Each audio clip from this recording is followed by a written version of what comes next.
With recent NASA voyages into space, amazing new discoveries were flung into the light. Amongst these new discoveries included some information that was never before known about some planets in our solar system.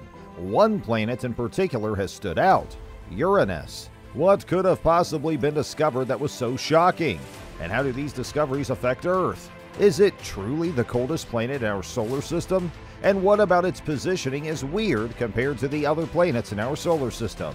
Keep watching till the end to find out. Number 1. Its discovery almost didn't happen. While it's true that technology nowadays allows us to view planets and stars with incredible clarity, you might be surprised by how far back many of our planets were discovered. For Uranus, it was officially discovered all the way back in 1791 by Sir William Herschel. The catch, though, was that the sighting of the planet was not believed to be a planet by Herschel. Instead, he thought it was a comet. It wasn't until years later that others saw Uranus and confirmed it was indeed a planet. Now, here's another twist in this tale. When the planet was confirmed to be real, Herschel wanted to name it Georgium Sidus, which is a reference to King George III. But instead, the planet was named Uranus via Johann Bode, who named it after the Greek god Uranos. Number 2. The coldest planet in our solar system. Our solar system is comprised of 9 planets, and it's been noted by many that the temperature of the planets is often dictated by how far apart they are from the Sun. So, by that token, you'd think that Neptune or Pluto would be the coldest planet in the solar system, but they are not. Uranus is. Just in the clouds that make up the atmosphere, the average temperature on Uranus is about minus 323 degrees Fahrenheit, but it can go as low as minus 375 degrees Fahrenheit. Why is this the case? Why is Uranus so much colder than Neptune or Pluto? Well, that's because of its makeup. Mainly, while many of the other planets in our solar system have a core that emits a lot of heat, Uranus doesn't. So by that token, while it does get heat from the Sun, it doesn't emit as much as the other planets. Even Neptune emits more heat than Uranus, and it's much farther from the Sun than its twin. Uranus is the only giant planet that is not giving off significantly more heat than it is receiving from the Sun, and we don't know why that is, says Mark Hofstadter, a planetary scientist at NASA's Jet Propulsion Laboratory.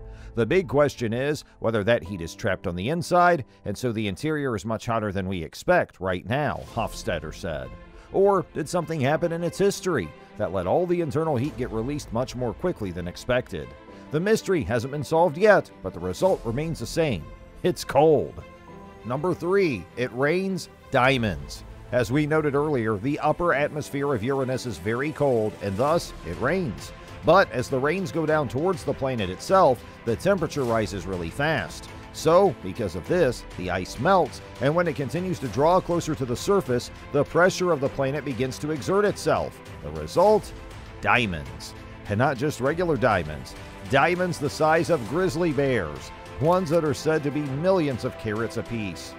Number 4. 2 seasons take 8 decades. The tilt of Uranus is a very curious thing, and we'll talk about it a lot more later. But one thing that often gets missed when talking about the orientation of the planet is that it causes a lot of other weird byproducts as a result. And one of the more pronounced things is the concept of seasons. Because on Earth and other planets, a season lasts a certain amount of time. On Earth, a season can last a few months, depending on weather conditions. But because of the orientation of the poles, Uranus only has 2 seasons, and they last a very long time. How long? Try 42 years each. That's right, depending on the position you have on Uranus, you're either going to see the Sun for 42 years straight, or be in total darkness for 42 years. Further proof that Uranus is not a place to live in, and truly an oddity in the universe.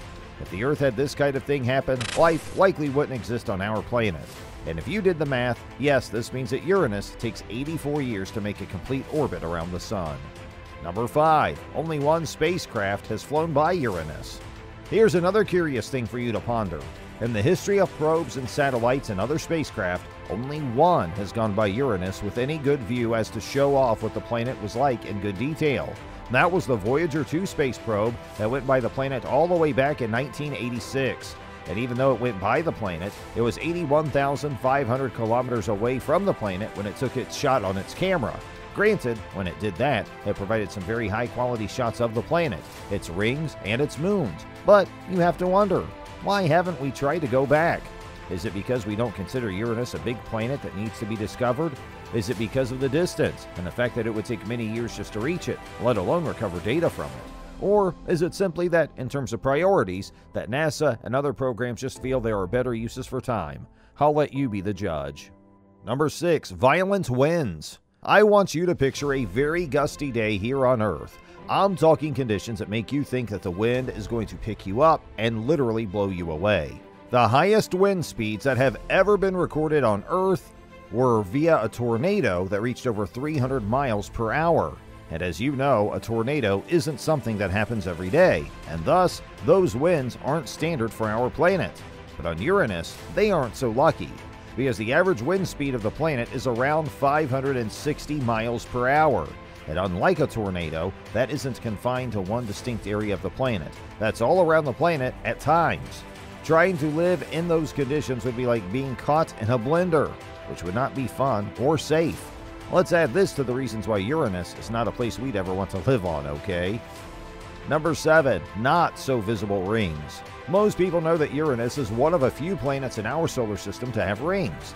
But what people forget oftentimes is that you can't just see them when you look at the planet like you can with Jupiter and Saturn most times. The first sightings of the rings happened in the 1970s when a picture was seen with the sun reflecting off the rings. The reason for this is manyfold. The primary reason is that unlike Saturn, the rings are incredibly small. So much so that they're sometimes referred to as baby rings. The rocks and dust that make up these rings aren't very big, to the extent that some of them aren't much bigger than Earth boulders. So, considering that Uranus is many times bigger than Earth, a boulder wouldn't be very visible in space. As for how the rings got there, the general consensus is that there was a moon in Uranus's orbit that got demolished, and the rubble from that got caught in the orbit of the planet. This also lends to the notion that the rings are somewhat new in the grand design of the cosmos, only being around 600 million years old at best estimates. Number 8. Uranus has a lot of moons. When it comes to the later planets in our solar system, Jupiter and beyond, you'll find that just about all of them have a ton of moons. And Uranus is no different. At present, 27 moons have been found in the planet's orbit, which makes it less than some of the other planets in the outer ring, but still something worthy of note. What makes these moons so interesting, though, is that they're not very uniform, to the extent that some are very large, others are small, some are made of rock and ice, while others are pure ice, and some are so rough that they look like an abstract painting. The largest moons of the 27, though, are Miranda, Ariel, Umbriel, Oberon, and Titania. And while some of these moons are very barren, some are believed to have liquid oceans within them. Number 9. Despite its size, it's not very dense. The phrase, "looks can be deceiving," is very appropriate when it comes to Uranus, because when you look at the size of the planet, you think that not only is it large, but that it's very dense. But in fact, it's the opposite. Despite its massive size, which is 14.5 times more massive than Earth, it's the second least dense planet in our entire solar system. The only planet that is less dense than Uranus is Saturn, which is also surprising given its size and makeup. So, what does it matter that it's less dense? A lot, actually. The density of the planet helps contribute to its makeup on a grander scale. For example, the density of Earth helps ensure that gravity is just right for us to live with. In contrast, on Uranus, if you were able to feel the gravity, it would be much less than Earth's because of the lack of density.